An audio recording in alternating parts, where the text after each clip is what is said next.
me ask you a question. Do how much wrestling? Because you were in WWE and international, and obviously you've been a booker in Impact and all that. So I wanted to get your response to this because me and Glenn have our own, as opinionated as we are, on what I'm about to ask you. So do you watch anything from WWE, NXT, Raw, SmackDown, anything? Yo, I watch a little bit of it all. So in order, I'll probably, yeah, I mean, Raw and SmackDown both, Dynamite, Rampage and NXT probably the least. But as you know, I got Cody in the house, Right. and he no longer watches anything real time. No matter on if we have it, like I'll put it on in the big room, dinner, cooking dinner, or even answering emails late night. I'll watch it real time. Hey, Cody, so-and-so's about to wrestle. Come on out here. No. He watches it on YouTube. So I watch it all. Short answer is I watch a little bit of everything. You're watching AEW? Oh, yeah.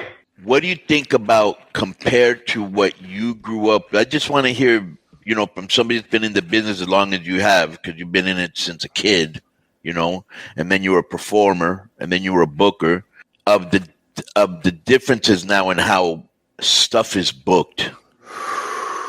That's a loaded question, but I'm trying to think. Because it seems to me everything's obviously because, obviously our attention spans are shorter and there's so many other options and there's so much competition and you're fighting for minute by minute ratings, but everything's so quick. So everything, they don't let anything fucking, sink in. Breathe. Yeah. Our podcast, the format obviously is different than y'all's, but we take a subject, y'all know what it is, a match or an event or even a character and sort of go through history. That to me has been almost a re-education process. The stuff that is successful is not too fast and not too slow. But here to me is the devil in the details. And look, this is kind of topical in a lot of ways, but with Raw and SmackDown, I've got a kind of a new appreciation because WWE is very adamant that if you're on Raw, you only on Raw. And if you're on SmackDown, you're on SmackDown. So they have a finite roster of about 30 guys for each show. I think Raw's maybe 35 or 40, whatever it may be. AEW, we hear the chatter all the time. But when you look at from a historical perspective, like a good movie, you have your leading actor and actress, or the two leading actors, which is the feud, but then the supporting actors, and then the underneath, and then opening, all that kind of stuff. It's a more finite. So I think when you're sitting down as a viewer and you're watching storyline A and B, and then you've got 5 new guys on this week, and then the next week you have 3 or 4 more new guys, and then the third week you have the 3 or 4 guys. There's so much being thrown at you. How do you focus at it? That's one thing. Second thing is it is a new era. I pointed out jokingly how Cody watches it on YouTube. He literally can watch 3 brands at once, which he does. And so we used to not be able to do that, even in the Attitude Era. You had 2. It was Yankees, Red Sox. Y'all guys know the story as well as I do. But the amount of overload information that can be thrown at it, and I'm not saying there's a solution to it, but how do you focus on one main event? Tyson did all those record box offices because it was him against an opponent. De La Hoya, all the big fights, Lakers, Celtics. We can give sports analogies, movie analogies, whatever it is. Right now, like who stands out?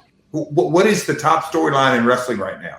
I can't quite put my thumb on. All right, okay. So let's name the top 3 as a little exercise between the 3 of us. Like, what are the top 3? Roman and Brock, Charlotte and Ronda, Punk and MJF. This is basically what I would say. The 3 top storylines of characters that are being presented as important. But there's not a lot of them. That's for damn sure. Exactly. There's not a lot of them, and you're not into them.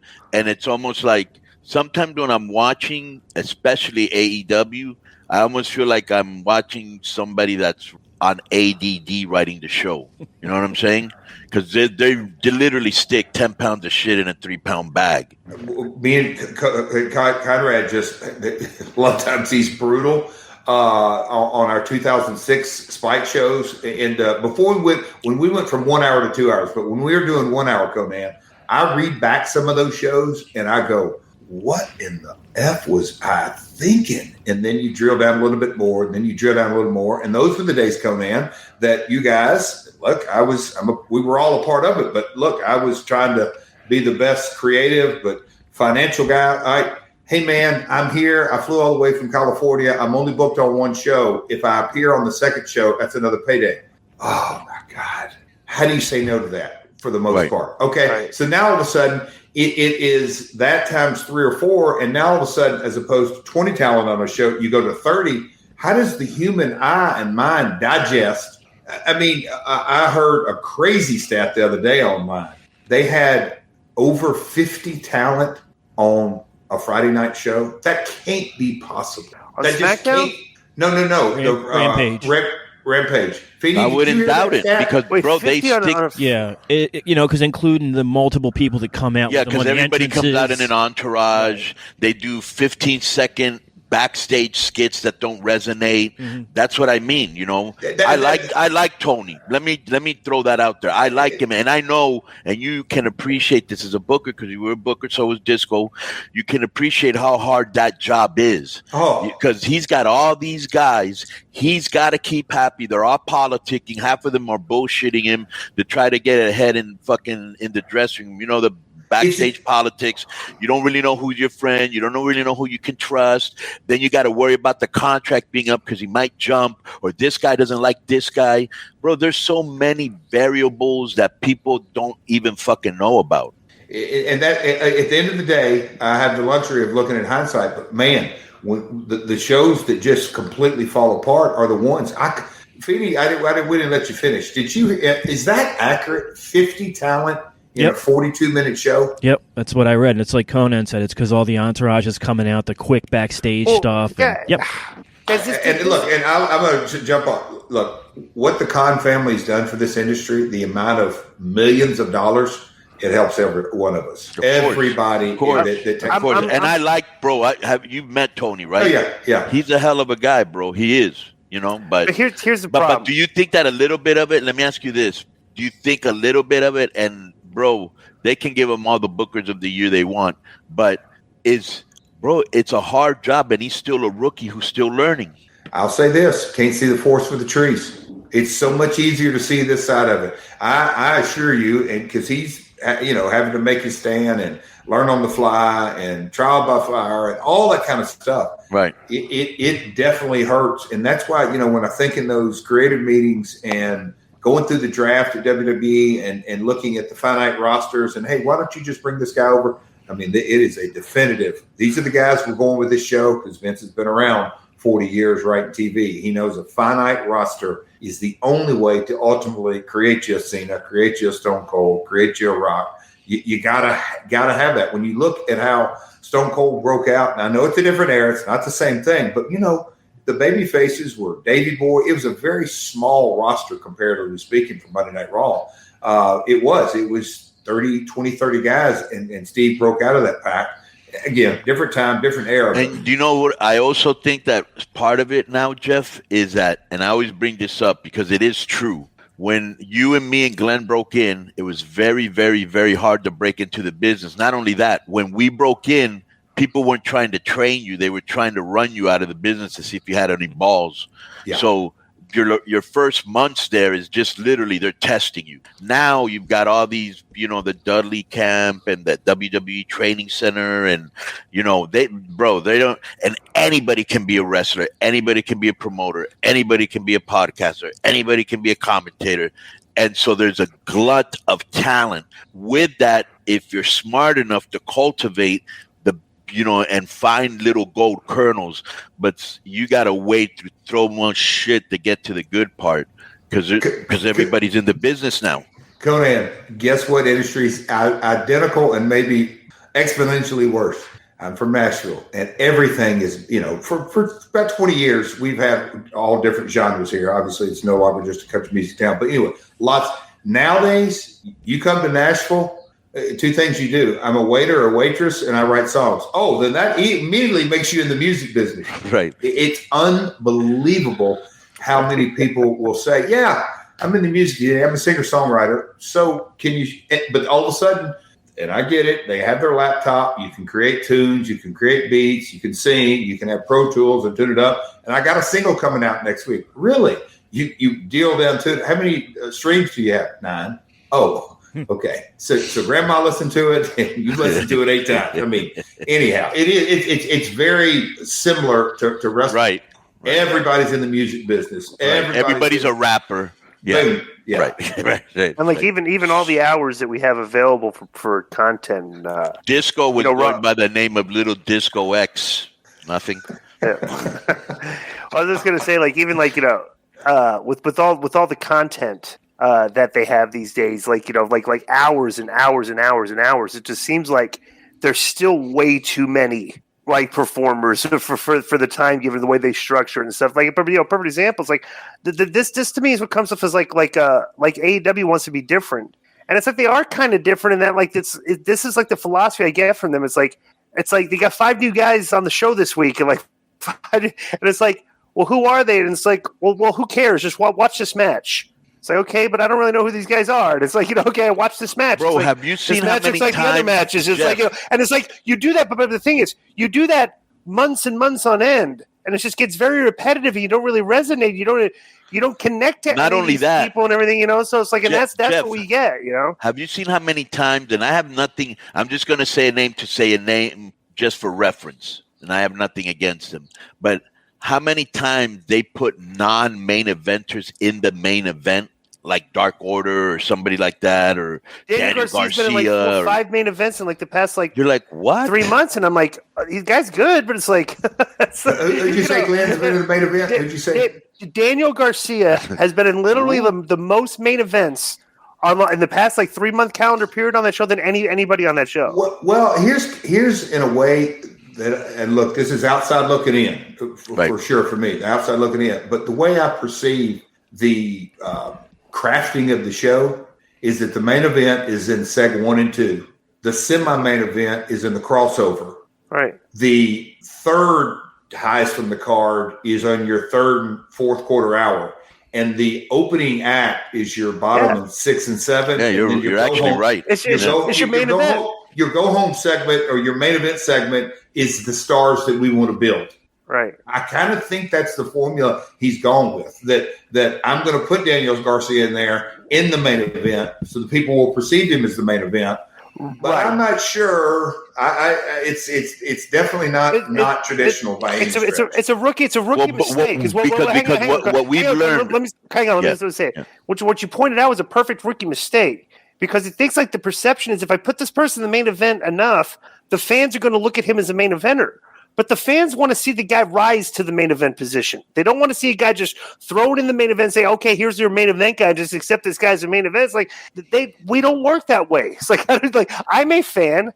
I want to see a guy earn his spot. Right, because the fans, what they do, and rightfully so, they're like, what did he do to earn this spot? Why is he here? You know, and now you're kind of defeating the purpose of them going on the journey with them to get up there, like they're doing right now with Wardlow. That's a great journey. When they bring him to the main event, people are ready. They're behind him. They know the story. You know what I'm saying? So we always have a good time on this because it's good, healthy discussion. Because here's the flip side of that. Tony's an analytical guy, numbers guy. I've been there. I've been in the rooms with me. You can imagine this. Me, the wrestler, and 5 analytics from Viacom, Spike TV, with all that. Tony is front loading that show and getting as many eyeballs as possible. Ratings. I don't say that he doesn't care, but he's front loading it. Right. And so from an analytical and he usually has a good lead in too. Yeah. So from an analytical point of view, he's going that way. But from a fan's perspective, the 3 of us are, or the 4 of us are, or we're looking at it like, hey, I want to see the build. I want to see the climb. I want Wardlow or MJF or whoever it may be to climb this ladder, climb that ladder, climb that ladder. So it's who's your master? You can't serve 2, never. Is it creative or is it analytics? But why wouldn't you do this, Jeff? Front load it like he's doing it and then bookend it with something just as fucking strong. Why are you fucking putting nobodies in them? Yeah. That's what we would do. I mean, to me, right. Me too. He had Hangman Page and the Dante Martin kid the other night in a world title match, and it was second segment, and like neither of them had a promo or nothing. Everything.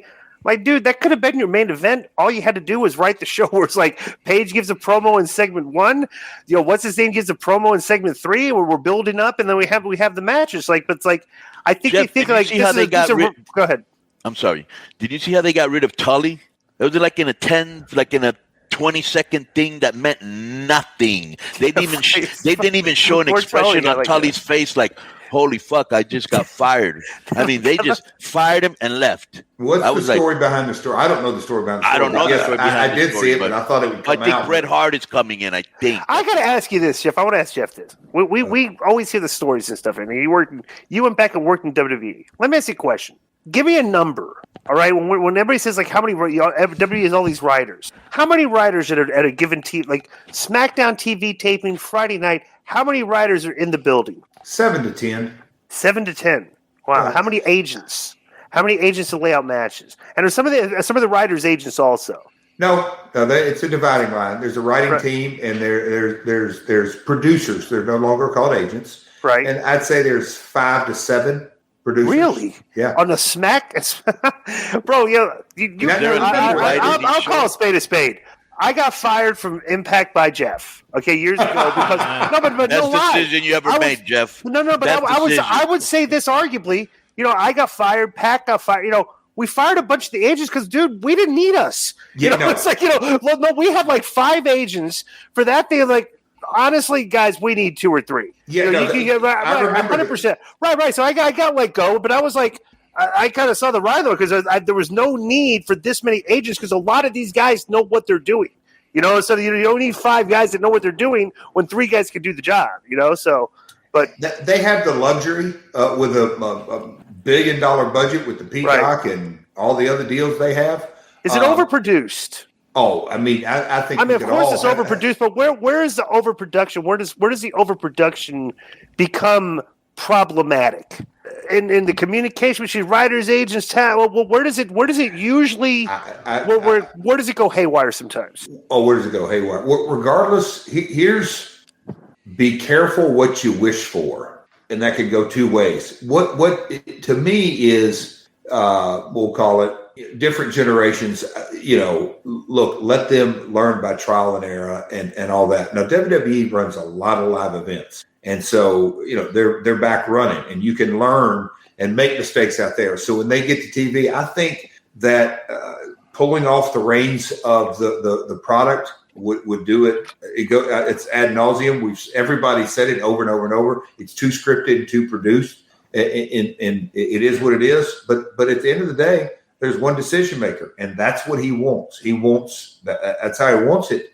But it's the school. And it ain't, as we all of us know, it's been going on now, 20 years, 15 years of it's a move-by-move type deal and very choreographed, for the lack of a better word, and the promos are very scripted and all that.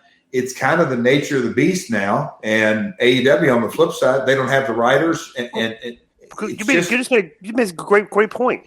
You just made a fantastic point. Is this was just a natural progression of the guys over the years, because you came from the generation just before where we all figured out everything in the back. Yeah, we didn't have the separate locker rooms. You just go out there and call it in the ring, get your shit. We started. Our generation was the first ones call everything in the back, so it's kind of a natural progression. That everything you're going to say, we're going to also script and stuff and everything, and that's kind of just where it's going. It's wrestling has become.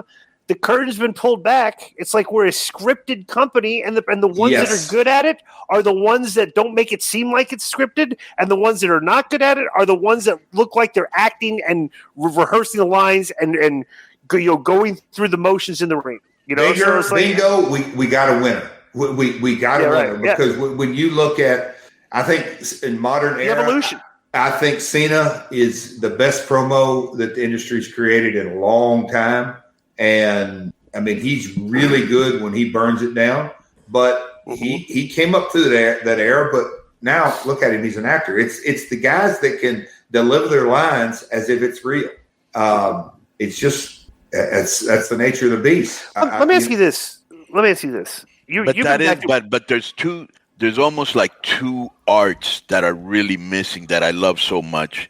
There aren't the great talkers like the Pipers, like the Dusty Rhodes, like the Ric Flairs, like Jake. There could be.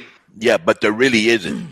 Yeah. And that was one thing. And then the other thing was, bro, I watched a match between Dax Hardwood and CM Punk last week. Last week on Dynamite. And it was like everything CM Punk did to Hardwood, he sold. And I was like, bro, look how much better the match is when you sell. They don't sell shit anymore. Konnan, I'll flip it back. I did the GCW show. And your build to Effie was excellent. Effie, Those videos are great. Bro, and that's the thing on the indies. You can promote a big event and make it seem big just by simple video production, and like you made that a bigger deal than it was. Good job. That's what we do. Yeah, but right. the actual match was about as basic as old Slapnuts does. Yeah, I've worked him. He's this old school wrestler. He's like wrestling like a Dusty Wolf or something, right? But I watched almost every match that night, and I think to myself, this is a GCW audience that's dialed in. They know the death match. They know, they knew all the characters of. I mean, it was.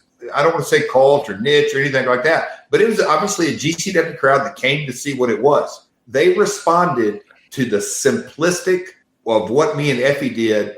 I'll biasly say, diplomatically, as good or better than anything. And I think to myself, why do guys not at least kind of take a page out of that and don't do 50 other ladder spots where there was no reaction except when they screwed up? Yeah. Guy fell off the ladder. I felt bad for him. They missed time spots. They had to cut 6 minutes out. I get all the different challenges, and I'm not pointing fingers or knocking anything, but it's like I say it all the time on my podcast, all the time, me and Conrad. I said the basics of connecting emotionally will never change. It's why Tom Brady, it's why the sports, we connect with LeBron, love him or hate him. We connect with Brady. We connect with this superstar or this brand or any kind of movie that you get into. Okay, I connect with that character. How do you connect with 50 moves in 2 minutes? And I'm not knocking anybody. Bro, just imagine putting together a highlight reel, just a video edit, like if it's one after the other, of the amount of times that guys have taken bumps on the apron, the amount of times guys have gone through tables and stuff, and just did them all. And like, it would mean absolutely nothing if you saw that many times this happened. Yeah. It's like, and it just doesn't mean anything. I got to ask you this. Let me time out here. Feeney. Okay. Yes, sir. Do me, Konnan, and Mr. Disco sound like a bunch of crusty old timers just bitching and knocking? No. And they were I don't think so. No, we have a very nuanced take. I want to ask you this because when you were, I hear logic. When you went back to New York, you went back to the Machine and stuff, and all that. I've talked to writers there, stuff and everything, and like they tell me about all the metrics that they have, the data, right? Yeah. Did you get in any of that? Like looking at any of that data and stuff? Because here's the one thing I want to ask you: why are they like? And I'm sure the numbers have to. And I want to know if this is true, bro. There's a lot of content that they put like on Raw specifically that is geared to very, very young children. Like almost like romper room type content, like the Alexa Bliss thing with the puppets, the Firefly Funhouse, we can go on and on. I'm just saying, is there a conscious effort that they're making? Like, are they saying, okay, here's the data. All right, we need to start producing content for children. Yeah, okay, so how does is that process like there's like an analytic meeting every week for each brand. They go through the numbers. It's fascinating. Do you attend these meetings? Do you go to these? Oh, awesome. Okay. Yeah. Right. I mean, they get real data, and look, you can take the documents that they hand out and wipe your ass with them and say, "Oh, that's not relevant," or you can look at it and go, "Okay, let's see what it says next week." And the next, it's like really, you look at some of these, and go, "Wow, that's like you're surprised." We found out that Bill Body, Jeff. I don't know him. Well, anyway, so he's like a guy that we bring in all the time, and he gives us inside news from WWE, right? And we were complaining about the Alexa Bliss angle, which we thought was very hokey, and he was like, "Yeah, but she sells a lot of dolls." And I'm like, "Okay, well, I guess that's it." You know what I'm saying? Yeah. Like the integration they did with Braun and turning over a car and all that. It's like superhuman streak. I was going to ask you, or when you said it was kind of hokey. Well, I think the old saying, beauty's in the eye of the beholder. I think hockey's in the eye. Like what we do or did can be perceived no matter what you do. Even if it's the greatest working punch in the world, you go, oh, wait a minute. One punch is good, but 7? That ain't real. That's hokey. So it's all kind of sliced and diced. Well, I just felt it was hokey because I'm a 50-year-old man watching content for a 7-year-old, and I understand it's for a 7-year-old, not for me. And I understand. I get that. And that's why I always gave Bray Wyatt a pass, because I knew his was not supposed to be like everything else. And by the way, I loved everything Bray Wyatt did. I was fascinated by that puppet funhouse. I was fascinated by the Fiend. I was fascinated. I got to ask you. The merch was unbelievable. I started that story with Braun turning over the car. That was the integration from the toy line. And if you notice, they sold Braun in a truck and this and that, and a massive seller all around the world. You go, oh, they did that angle out of Monday Night Raw, 4.5 minute pre-tape backstage, but look what you extrapolate out of it, and you sell millions of action. Okay, I get it. Right. It's a different business. But so weird to me. But what is so weird to me is that here's Braun, who is getting over like wildfire, right? He was super over. And then the next thing you know, he's singing with Elias. And I was like, okay, what? Yeah, that's getting into the devil of the details of creative. None of us have an answer other than one man wants to write it. And you say, okay, and how do you argue with the most profitable year in his history? I heard we all kind of don't, but you can't question him because I think that's kind of the fun part of our industry. We're questioning Tony Khan's writing. We're questioning Vince's writing. Look, we can get and not in a malicious manner either. No, it's if you really think about it, what we do as podcasters, we're analysts. We're monetizing conversation around this industry and analyzing things. Like people say, "Oh, you're a hater on this." I say, "No, we're basically critiquing shows based on the numbers." It's like if the numbers were going through the roof, I'm sure we'd be sick to saying, "Wow, this is awesome. This is great." Next week, but it's like when it's not, it's like okay, we the old school guys kind of come in with our philosophies and stuff, and some of our philosophies are still they hold true today. It's like and that's kind of like the dynamic we see with the fans today. Go ahead. I saw Nielsen sold for like $7 billion or something like that. I'm wondering what the devil of the details and all that, but there's a couple of different follows online. But when here's what, and you guys don't have a reference for this, but when I see Cody watch a 3-minute video and then maybe a 7-minute video and then all this, that's a view. That's a view. So then you see Jeff Hardy diving off the table, did 2.3 million views in 36 hours. Okay, that's all monetizing. So they can make money off that. It's not rights fees, it's YouTube money. WWE makes 8 figures off YouTube every year. When you drill that down, TNA made $24 million a year off Spike, okay, domestically. All right, WWE off YouTube, they're making tens of millions of dollars. So when you look at all the metrics and say, oh, the ratings are only a 1.5 or this or that, but then you combine all those YouTube views and the chatter and the profitability. You're peeling content off the show and plastering it out to monetize it. But people are. Well, that's the name of the game. It's like literally like if the show is like written out in text form, you're copy pasting parts of the show, putting them on YouTube, and that's the same boom, boom, boom, boom, boom, and it gets monetized. Oh, it is. No, it's the exact same content. When I looked at that strategy, I mean, Kevin Sullivan, our mutual friend here that is now at AEW, but he worked with us at TNA, and their YouTube channel, it's skyrocketed. Hats off to them because Tony created the content and Kevin knows how to slice and dice it. It's a whole nother revenue stream. But let me ask you guys this, and this is what it's because, look, you guys are football/soccer fans, and there's Formula One breaking into this country like it is around the world, and cricket's going to explode in this country at some point. That's a 10-year prediction. Vegas has lacrosse. Vegas is lacrosse. So it's no longer a 4-sport country. It's all that. So back in the day, Hulk Hogan couldn't walk through an airport, and then Attitude Era. We anywhere the three of us went. You get rugby. I still love to tell a story about Bondi Beach that we were down there, disco. Hey, Double J. Hey, Double J. No. It was Hey Chosen One. Hey Chosen One.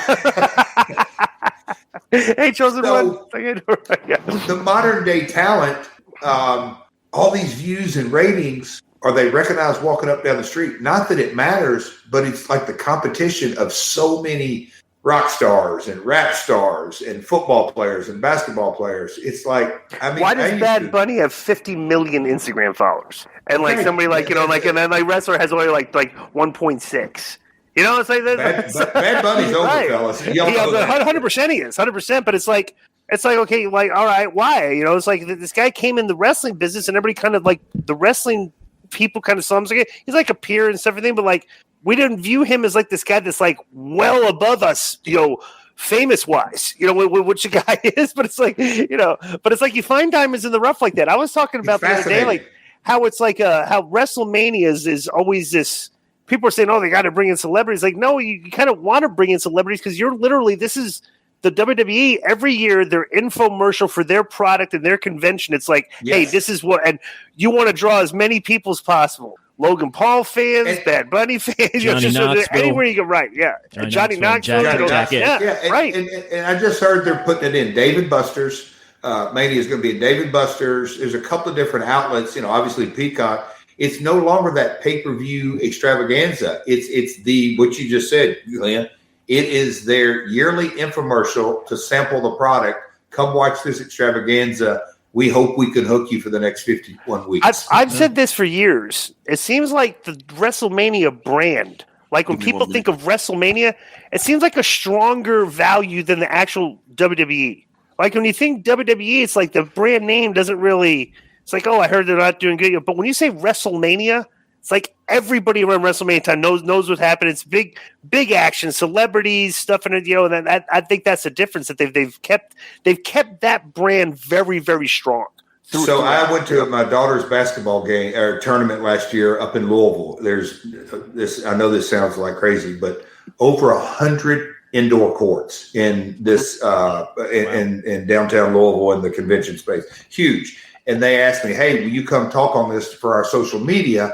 That just talk about your daughter's here and a big event. And I went up and said, all right, what am I going to say? And I thought, okay. And I called it, this is the WrestleMania of girls high school basketball. They've played that clip everywhere because your point, everybody connotates WrestleMania, big event. Yeah, WrestleMania now is Super Bowl.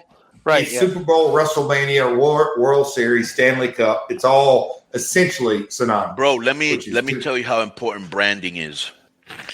So we noticed in Mexico that the Triple Mania name had like a certain cachet to it. And every year we would have it once a year and you could drive up prices and everybody wanted to be there because it was an event, right? So just on a whim, we said, let's go to a city like, let's say Nashville and call it Nashville's WrestleMania. Okay. And we went to Monterey, which you know very well.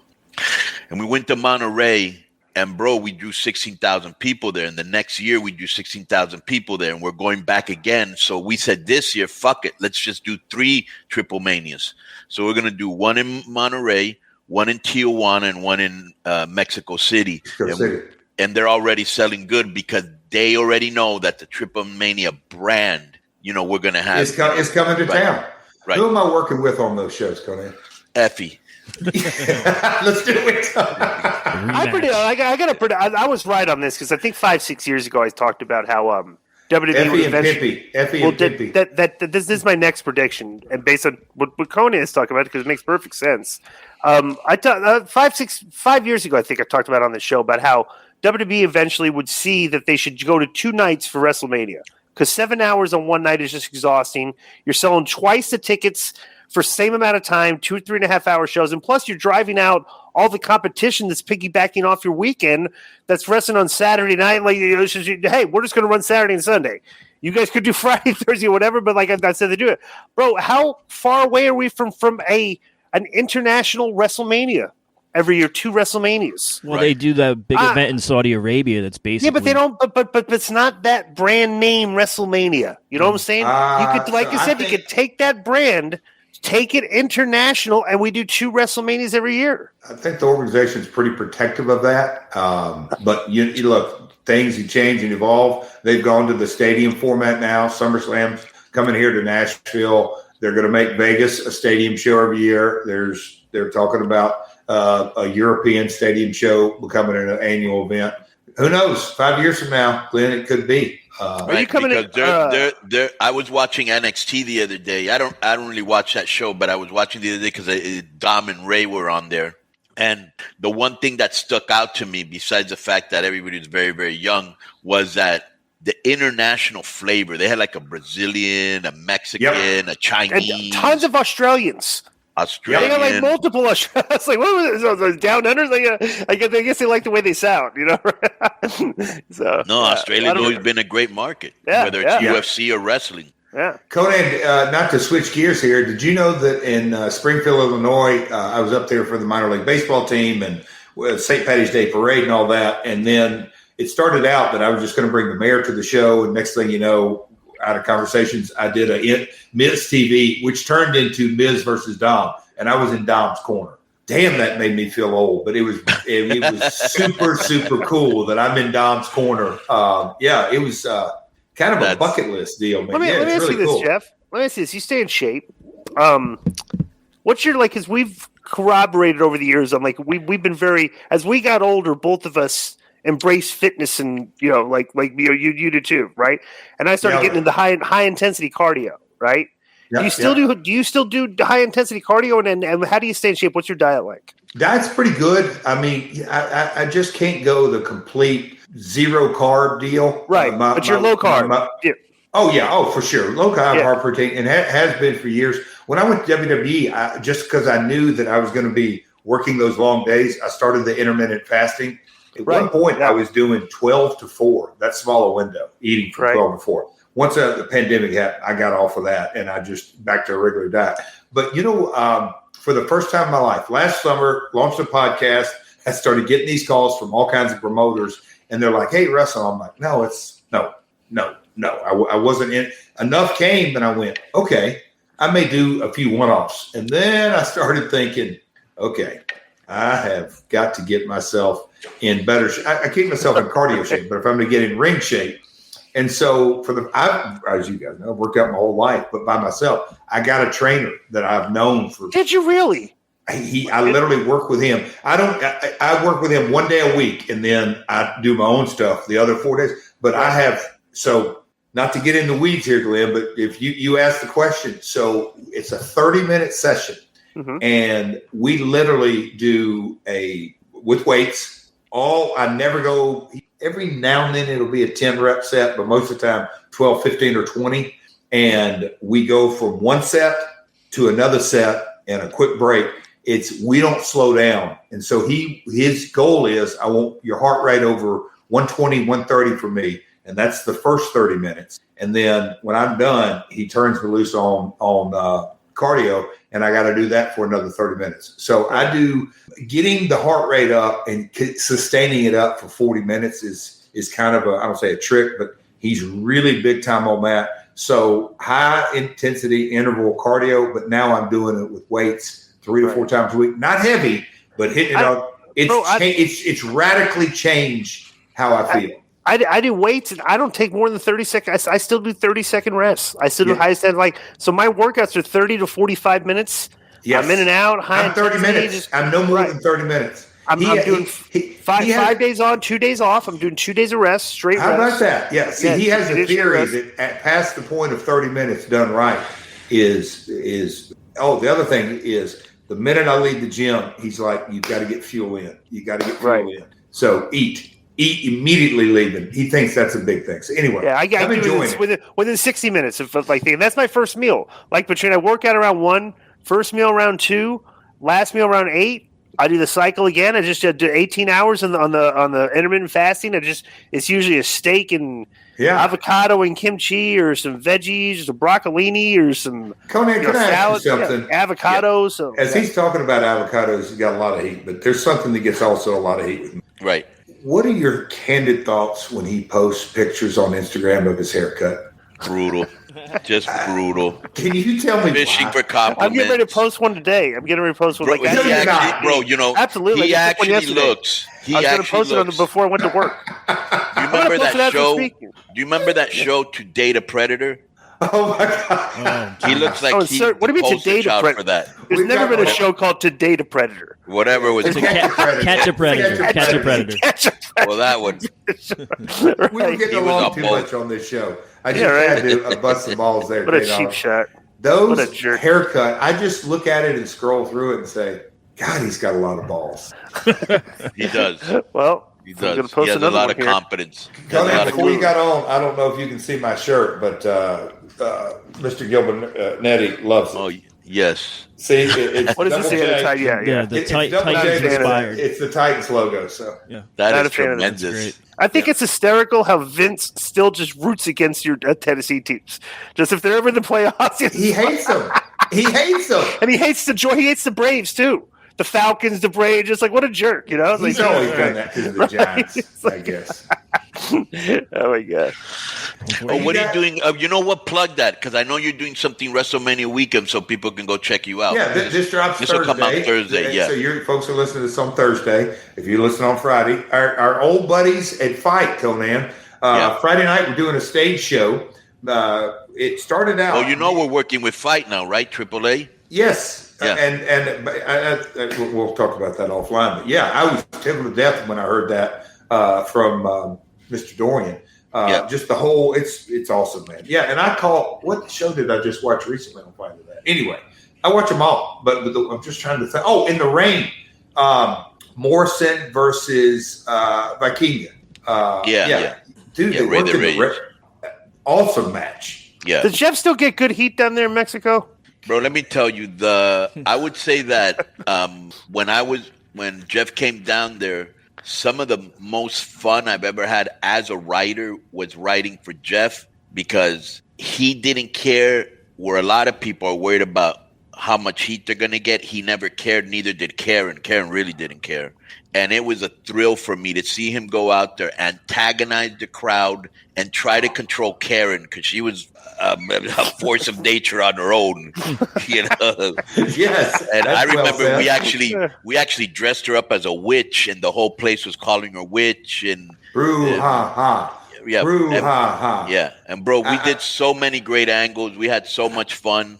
Yeah, it was great working with Jeff. It's definitely. I cannot wait to do we're going to break AAA down. We're going to do one full length episode on my entire AAA, and then we're going to break them down. But it's coming. But Konnan, I'm going to be calling you Zoe to help refresh my memory some different things. But I had it goes up there. Definitely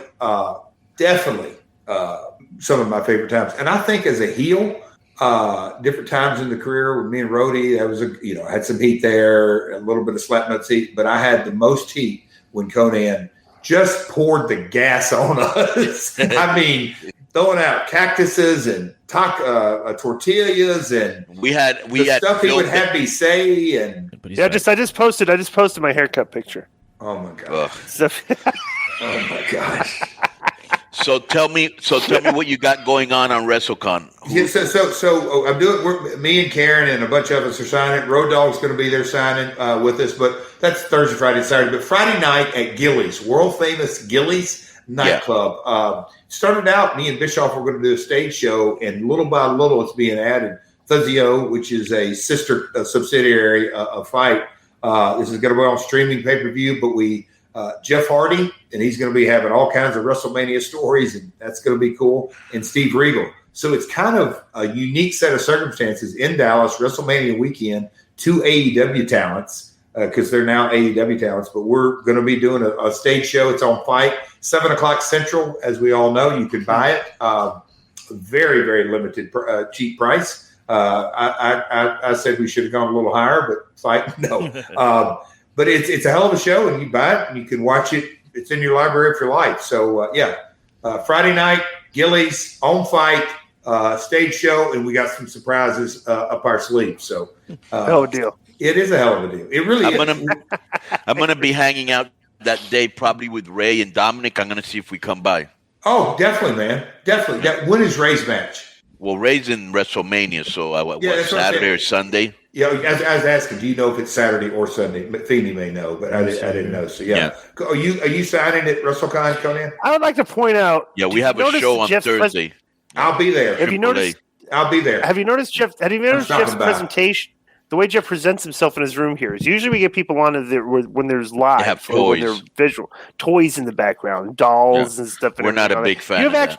You have actual championship belts, kind of like a lends to your credibility. It's like a like a shoot expert, like a guy. Because usually we see books, anime things, cartoons, like cartoons, comic books, figurines. Well, when I love the podcast, it's like me, you, and Konnan, and even like Bob Ryder and Jeremy. You know, we never we were the original the internet crew at WCW. We never gravitated towards that comic book culture ever. That photo circulated again the other day. I saw somebody's posted it again. Yeah. It was cached, and in a way, maybe as far as at the event that night, that picture taken, was it the last kind of a production photo? I don't know. I think so. Yeah. Yeah. In a way, it's kind of. Who would have thought that night we were all figured out where we were going to go next? Literally that night, not about the next day. Just. Hey, where are we going? Bob Ryder was packing up his gear. Yeah. Right. Or we were probably asking where are we going tonight to go hang out. Cause that's what I'm saying. No, we weren't talking about where we were. What's going on in an hour? Yeah, right. We weren't afraid to hook up. Because I remember that Juventud had done that shit in Australia. Remember? Yep. Oh, yeah. And you, me, and Ray went out. And we were hanging out because I remember one of the Harris brothers partied, but the other guy didn't. The guy that partied was with us. Which one was that one? Don or Ron? Donnie. Yeah. Donnie was riding. And then I remember that you were like, well, Hoovy fell off the horse, but we got to keep riding. Hey, I went down there last summer. That Club La Vila now is completely boarded up. It's still there. What a wild place that was. You know what it looks like? It looks like the movie Vacation when they pull into Wally World. Yeah. It's kind of a dilapidated parking lot. It's just a big empty parking lot with weeds growing up in the buildings. It got into some kind of lawsuit. I don't know exactly. Yeah. So, what a wild place that was. And it was a great time, too. Hell of a time. Hell of a deal. All right. Now, is that the only appearance you're making in WrestleMania weekend? Are you doing any autograph signing yourself or anything else? No, so I'm doing WrestleCon. We ad-free shows, Conrad and the team. We have a booth there. So I'll be there Thursday, Friday morning. Our show's Friday night. And then Saturday morning, I'll be back there. And then I may be picking and bobbing, but those are the only advertised appearances. But look, I'm excited. Why did I think you guys was Friday night? So I'll get to come. We're the very first show Thursday at 5:00. I'll be there, man. Let's do something. Yeah, I'll definitely be there. Yeah, let's do something. And also, please plug everything else you're doing, your podcast, anything else. Simple. Look, you guys have always been good to me, way before I launched the podcast. So no need to plug, but it's simple. My World drops every Tuesday. Anywhere you get a podcast, and all my social, Twitter, Instagram, and Facebook is @RealJeffJarrett.